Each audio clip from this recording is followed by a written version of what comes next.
जय जिनेन्द्र। जैन सोल इस मेरी चैनल पे आप हमारे वीडियो देखने के पश्चात लाइक करें, सब्सक्राइब करें और नोटिफिकेशन बेल आइकॉन दबाएं, जिससे आपको हमारे वीडियो की सूचना सबसे पहले प्राप्त होगी। और आप हमें हमारे वीडियो के नीचे दिए गए पेज पर भी फॉलो कर सकते हैं। जय जिनेन्द्र। आज हम भक्तामर स्तोत्र का तीसरा श्लोक समझने का प्रयास करेंगे। पहले उसे गाते हैं और फिर शब्दों का अर्थ समझेंगे। बुद्ध्या विनापि विबुधार्चित पादपीठ स्तोतुं समुद्यतमतिर्विगत त्रपोऽहम् बालं विहाय जलसंस्थितमिन्दुबिम्बम् अन्यः क इच्छति जनः सहसा ग्रहीतुम्। आज मैं फिर से आपको निवेदन करूंगा कि मैं जब इसे गाता हूं तो उस समय मेरे उच्चारण की ओर ध्यान दे। इस श्लोक में मैंने 4-5 जगह लाल शब्दों का, अक्षरों का उपयोग किया है, तो यहाँ कुछ दोष उच्चारण में आ सकता है, इसलिए इनको लाल रंग में बताया हुआ है। जैसे जैसे हम शब्दों के अर्थ समझेंगे वैसे वैसे उन लाल अक्षरों का, चिन्हों का मैं अर्थ बताऊंगा। बुद्ध्या, यह बुद्धि इस शब्द का, नाम का षष्ठी प्रत्यय वाला रूप है, इसलिए बुद्ध्या अर्थात बुद्धि के। विना, इसका अर्थ है बिना। ये शब्द लगभग दोनों भाषाओं में समान है। और अपि यानी भी, ये शब्द पहले आ चुका है। हिंदी में भी जिस अर्थ से उपयोग करते हैं वैसे संस्कृत में अपि शब्द का उपयोग किया जाता है। अब मैंने 2 अलग अलग शब्दार्थ में लिखे हैं, विना और अपि। इन दोनों का संयोग बनकर, संधि बनकर शब्द तैयार हुआ विनापि। परंतु यह संयोग से बना हुआ शब्द है और इसके उच्चारण में कुछ भिन्नता है। ये दर्शाने के लिए अवग्रह चिन्ह का, जो अंग्रेजी एस की भांति दिख रहा है, वह अवग्रह कहलाता है। उस चिन्ह का संस्कृत भाषा में उपयोग किया जाता है। उस चिन्ह का अर्थ यह है कि उच्चारण कुछ दीर्घ करना है, विनापि नहीं करना है, विनापि। इस प्रकार थोड़ा दीर्घ उच्चारण करना है। आगे का शब्द है विबुधा और अर्चित से मिला हुआ विबुधार्चित। विबुधा अर्थात देवता और अर्चित यानी जिनकी विशिष्ट विधि से पूजा की जाती है, वे अर्थात जो अरिहंत भगवंत है उसके संबंध में वो उल्लेखित है। इसमें भी वह अवग्रह चिन्ह का उपयोग किया है।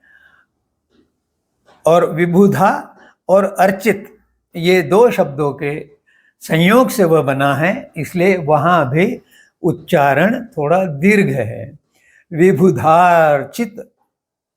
और पादपीठ, इसमें कोई उच्चारण में समस्या नहीं है।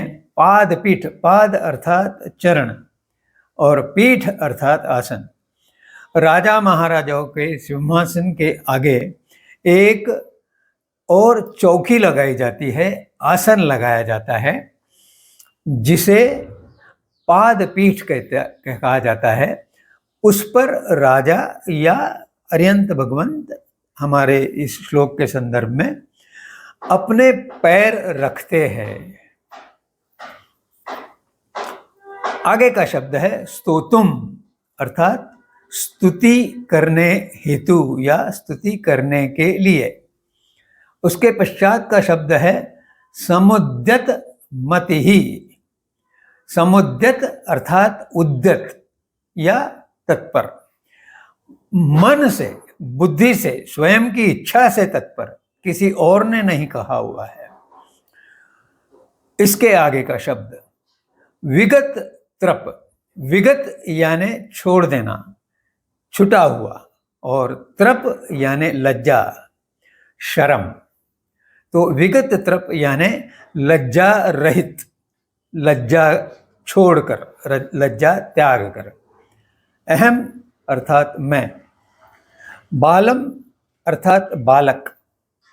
विहाय का अर्थ है, यह अव्यय है, इसका अर्थ है के अतिरिक्त। आगे का शब्द है जल संस्थितम। यह शब्द जल और संस्थितम इन दो शब्दों के संयोग से बना है। जल यानी पानी और संस्थितम यानी स्थित हुआ या उभरा हुआ।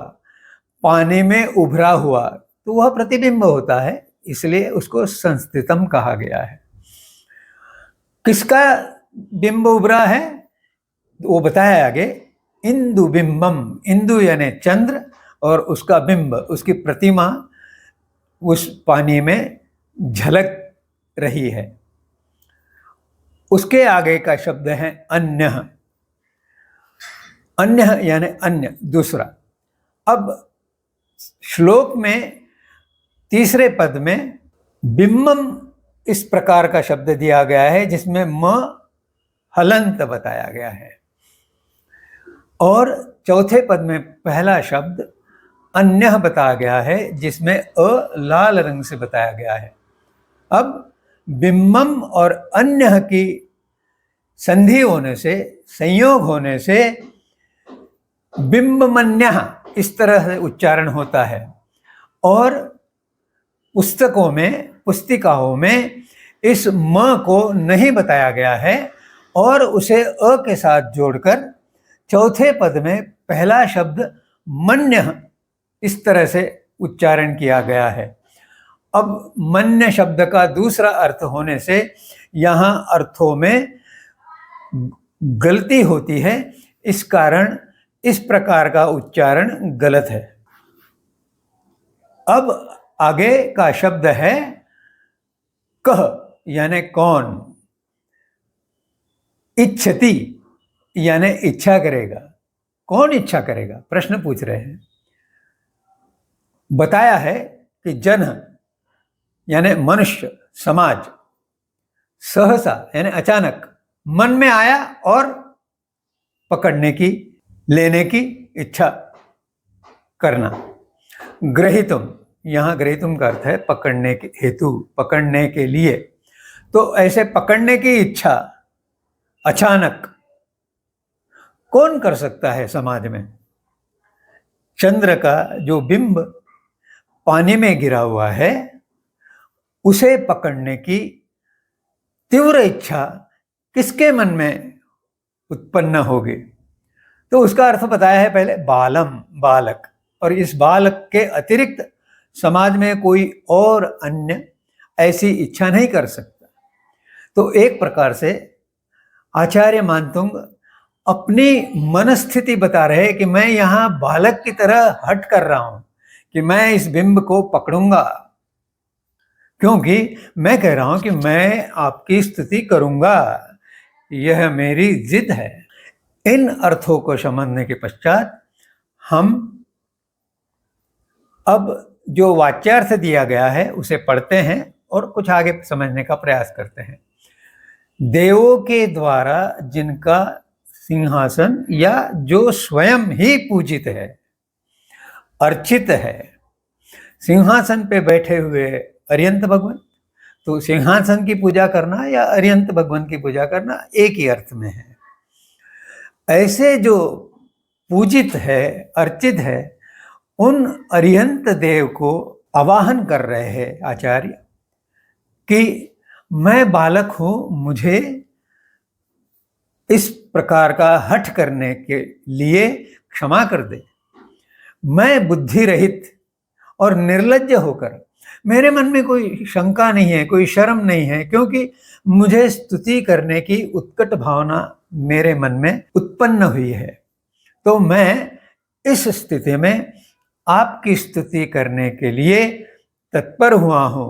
मेरा मन कर रहा है कि मैं आपकी स्तुति करूं, और इस प्रकार का मन केवल एक बालक ही कर सकता है, जो तालाब में गिरे हुए चंद्र के प्रतिबिंब को अपने हाथ में लेना चाहता है। अब और लोग तो जानते हैं कि तालाब में या पानी में गिरा हुआ चंद्र का प्रतिबिंब पकड़ा नहीं जा सकता, इसलिए उनमें ये इच्छा उत्पन्न नहीं हो सकती। इस श्लोक का गद्यार्थ जानने के पश्चात अब मैं यहीं रुकूंगा। जय जिनेंद्र।